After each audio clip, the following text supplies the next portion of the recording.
Hey guys, so for this video I'll be talking about some groups that I really don't necessarily speak about or just let's talk about in general in my channel, aside from just making like individual collections from them.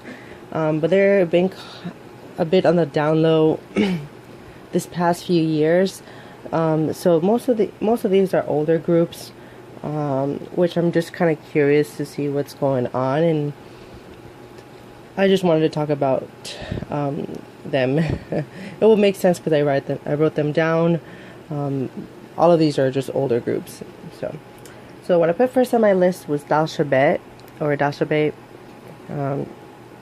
They're an older group that debuted a long time ago. They had a couple member changes, and 3 girls just left the company. So my favorite member still is technically in the group, but it's just her.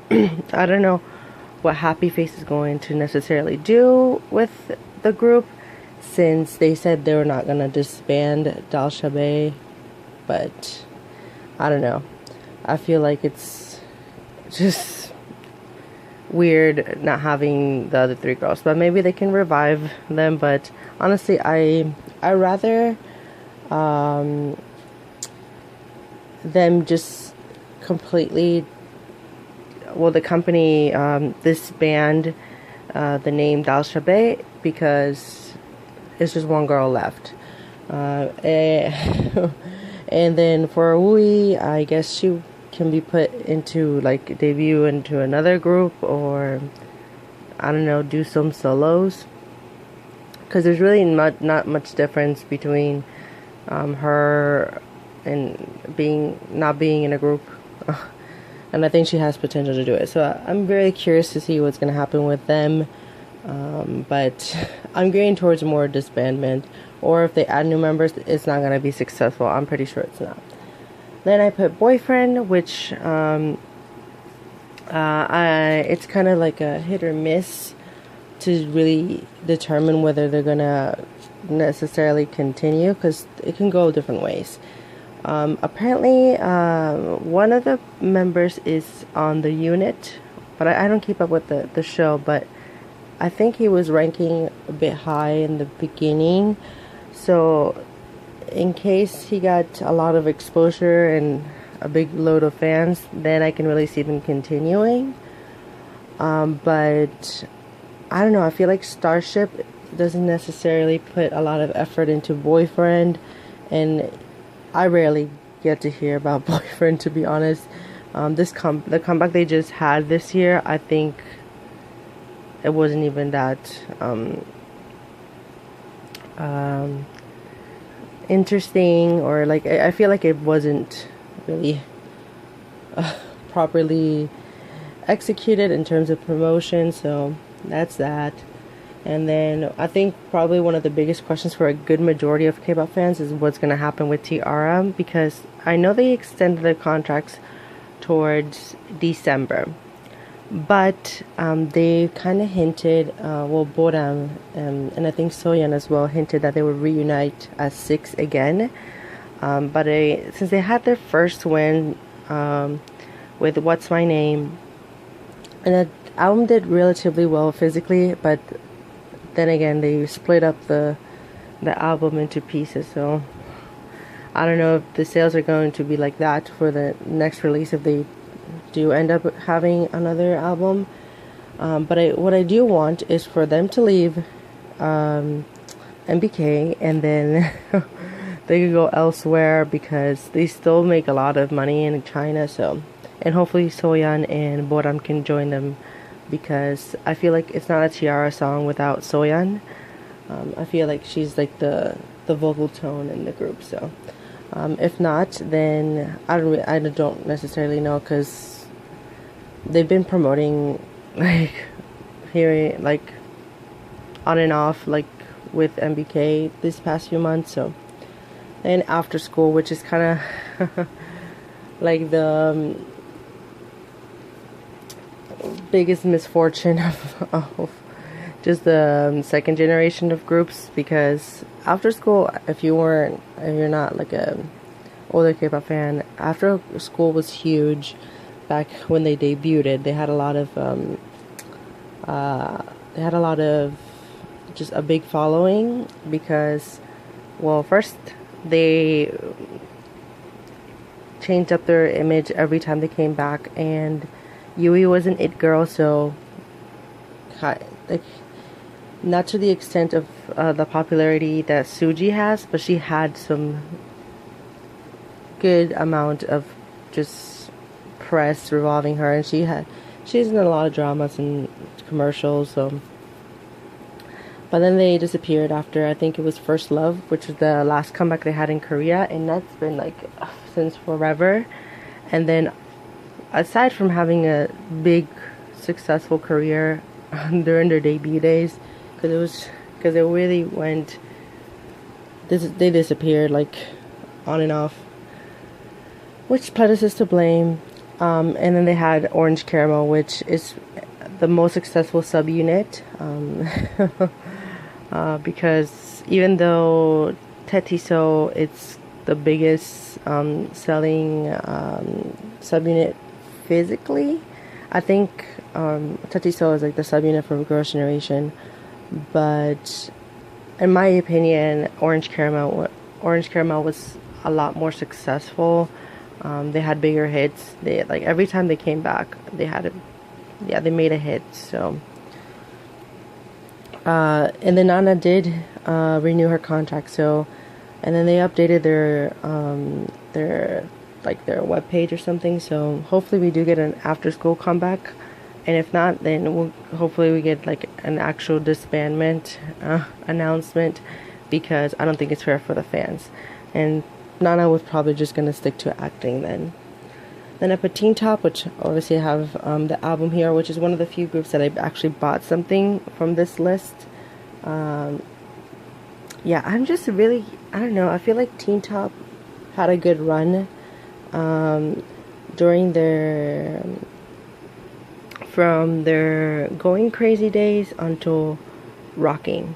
I feel like they made really successful comebacks, but then they kind of, again, I don't know why that happens, but they kind of went on and off, and now they have like comebacks just once a year, but this comeback wasn't that successful, so I don't know.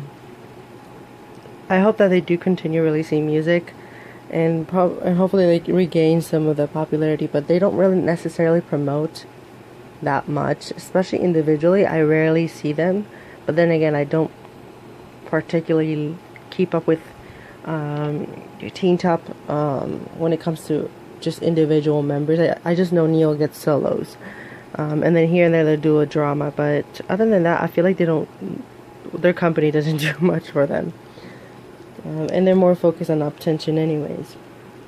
And then I put U-Kiss, who was supposed to have a comeback, but then Kisub had like a third-degree burn or something, and I don't know any updates regarding that. So hopefully we get some news on how he's doing. But U-Kiss is one of those groups that, well, at least for me, like they have a really good comeback, and then they will come back with something just okay.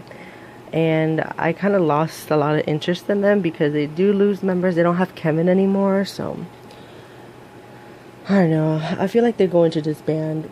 And if not, they're probably going to just maintain or just keep promoting in Japan and just completely ignore Korea. Like, that's what a lot of groups do. But yeah. And then in terms of collection, I don't think I'll buy anything from UK's anymore. Yeah, I don't think so, since Kevin just left. Then Secret, which is actually one of my all-time favorite K-pop girl groups. Like, we were supposed to get a comeback this year, but nothing really happened. We didn't even get a solo from Jiyoon or Hyosang. And then Songhwa left the group, and she gets so much criticism for like dumb stuff, but I feel like the only one actually doing stuff is Songhwa, and the other girls just don't do anything. But if they do come back as a trio, because that's what they were hinting at, hopefully it's like a good album, and I do want more solos from from Jihoon and Hyosun because they're so good. I still need to get Bobby Doll. Hopefully that's not difficult to get. And the 9 Muses, which I also put on my list of just comebacks that I'm looking forward to. But I don't know if the other girls are going to renew their contracts, so it's like 9 Muses is one of those groups that always rotates members, so they're like after school. Then I put Girls' Day, and I put Girls' Day in this list because, well, first of all, they're one of those groups that has like members that can really stand alone. So like that's a good thing. I always like when a lot of companies achieve that, because obviously not comparing all 4 of them together, Hedy is obviously the most popular, but if you were to just say their careers individually, Yura has decent popularity, Mina has gotten like drama roles, and Sojin like does well on her own as well. So but that's like the biggest reason why they really have been hinting at, oh, we're not really gonna promote that much as a group, just here and there, like we'll release stuff, which I kind of like, and I don't necessarily think it's bad, because at least they don't disband. But that's the thing, I think that's the smartest way to to really go on with your career, especially if you're like in a girl group, is that once they reach a certain status and then, you know, they've been losing fans, then each girl can really do their own thing and then still continue music. Because what happens is a lot of the times when they end up splitting up, like a lot of them lose fans in general. So I hope that they do release like a full-length album or something, but I don't see them really promoting that much. But I hope we do get a Girls' Day comeback, but they've been hinting at like not promoting that much. And then Chaguge Idol, or Jaya, which I basically kind of confirmed to disband, but it's something I've really been curious, because there's some reports that said they disbanded and then some other reports that they didn't. So I'm just kind of curious to see anything from them, like just some type of announcement. I know they're not going to release music, but I put them here since they're like, this is like my list of just groups I keep up with, but I don't necessarily follow very closely. But I really wanted to make this video because I rarely talk about those groups, and yeah, I hope that they'll either continue or completely disband if they are not going to promote that much, with the exception of I would say 9 Muses. Oh wait, no, Girls' Day, because Girls' Day like are still relatively popular, but Boyfriend, Dal Shabet, T-ara is like a weird case. UKIS, like, again, it's just, like, this list is just weird. Like, all these groups have some weird type of story on each of them, so they're like these second generation groups that are left that are not particularly promoting that much anymore. Anyways, I hope this was kind of interesting. I'm finishing up my collection video. I'll be posting some unboxings this upcoming week, so look forward to those videos. If you guys haven't watched previous videos, the albums that I ordered are G-Friend, the repackaged Rainbow, Taeyeon's Christmas album, Taemin's repackaged album for Move, and BTS Her, and Red Velvet's Perfect Velvet. And I also really want to get